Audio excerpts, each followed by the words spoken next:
Behind me is the '53 Ford F100 we built with chop cut rebuild with our students and staff, trying to utilize every aspect of what we teach at the school to get this done. And so for a short amount of time, this is what you see.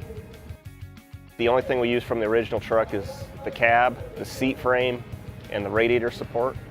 So everything else was either supplied by sponsors of the show or fabricated at the school. We wanted to do a newer themed truck, lots of power, lots of modern amenities like air conditioning, power steering, digital dash. It's an automatic truck, power brakes, four-wheel discs, bigger wheels and steering, a great handling suspension. Total cost involved sent us a complete chassis, which is a modern suspension in the front, a Curry 9-inch rear axle with 4-bar suspension, coilovers.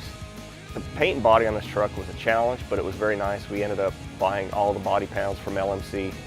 The cab, we put the big window kit in it, so we saved that, repaired the rust. And the unglamorous part of building a project like this is the hours and hours and more hours of sanding and blocking. I think it really shows the amount of work the students and ourselves put in this truck.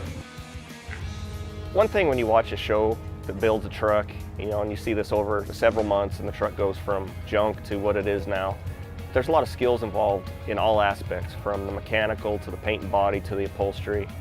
And I believe any of our students, and myself being a WyoTech grad, is if you come to the school, you're going to learn everything we did on this truck. Everything we teach at the school is incorporated into this truck. There's nothing we had to farm out and say, well, we don't do that here, let's bring in someone else. We can build this from scratch at our facilities with our knowledge. It's very advanced skills, but for the right students and the group we picked, it worked out great, and I know they all learned. And that's what it was all about, was learning while we're building this truck.